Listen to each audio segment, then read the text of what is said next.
So it's not just Soma giving off that fire, it's also Takumi coming in with them blows. Like, yo, this man just insulted this dude by calling out his low self-esteem, but also his lack of confidence in his own cooking, all in one sentence. Takumi, like, yo, you're giving Soma a run for his money when this man says, like, you know, fossilized brains. Just this man, like, Takumi and Soma, they're perfect rivals. Just the lines they're dishing out. Those lines, the damage, that's a lot of damage that was just done to that poor man's ego because of what he just said.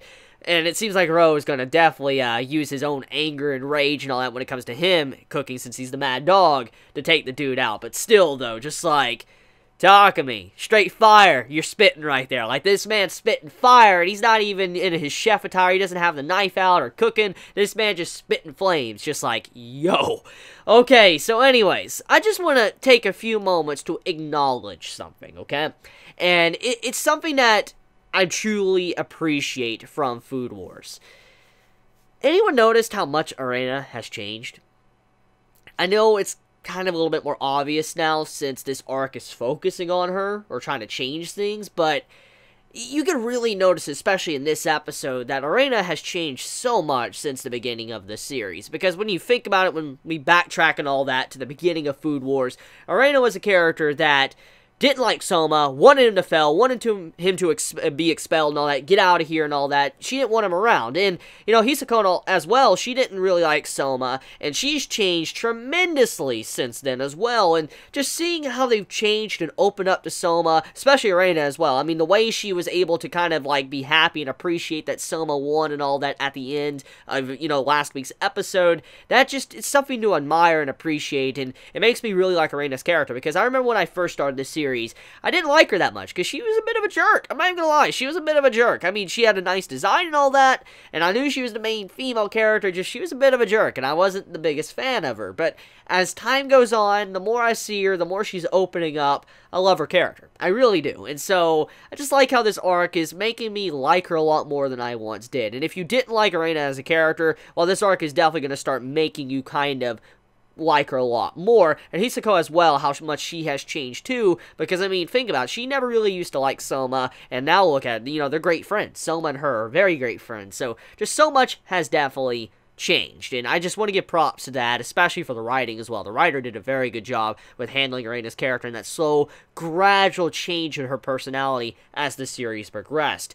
So, anyways, let's talk about Momo for a second. So, I know Momo at the end of the day is probably not relatively important to this episode, but I just gotta say, Momo is adorable. Like, yo, that little mitten scene with the stuffed animal ripping off the hands and all that, puts on the mittens, I was like, that's cute, like, that's so cute. I mean, it's disturbing in a really weird way, but it was cute. I'm like, that is so cute, how she went and all that, she was cooking, and how she acted towards Soma, just very cute character overall, big fan of the character. I can't wait to see her more in the spotlight in the future, just very sweet. I just gotta say, that put a smile on my face. I just thought it was just 100% adorable.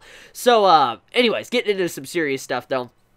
Basically, we have some behind the scenes stuff going on. Ishiki is, he was planning something all along. When Soma was doing the Shokugeki and all that, Ishiki was also planning something and putting in these certain things to where people could do Shokugekis and they could actually win back what they want. Because as we know, Central, they had this system going on to where if you tried to do a Shokugeki, it was completely rigged. For instance, the judges were against you, and so you're not going to win. It was just not possible. Soma just got extremely lucky. He got really lucky, went in there with full confidence, and that's how he won. But even then, though, that was very rare and lucky.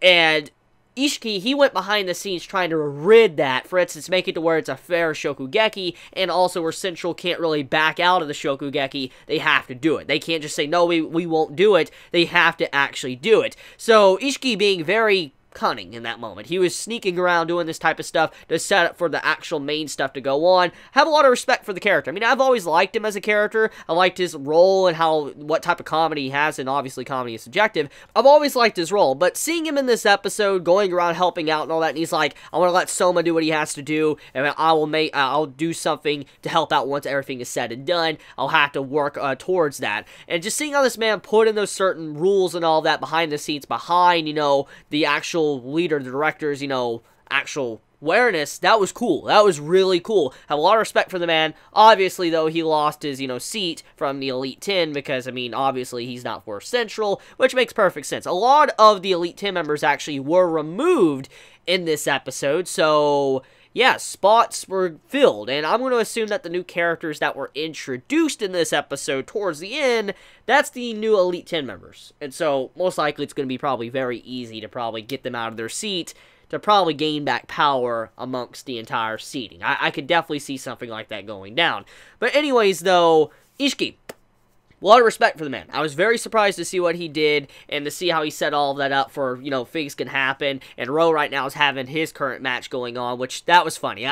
Let's take a moment to talk about that. So Alice, as we know, she is someone that's very bubbly and all that. She has her own, atmosphere about her. And I thought it was funny how, wait, oh yeah, I had this. I own this. I was like a chef and all of that, and I own this place. I own this club room. And she won it in the Shokugeki. It was a very messed up and dark viewpoint when we saw the flashback. It was just really messed up, but it was quickly passed over. Basically, she's like, I don't really care, you can have it. But Ro, he didn't like the man's attitude, and so he went in trying to win, so that was nice. So we had a nice setup going on there, and Ro's having his matchup against, one of these stuck-up dudes that are from, Central, so I'm looking forward to seeing how he's gonna whoop this man.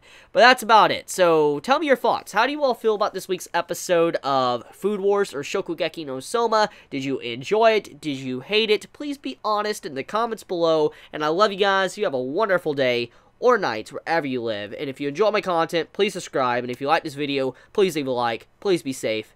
Chibi out.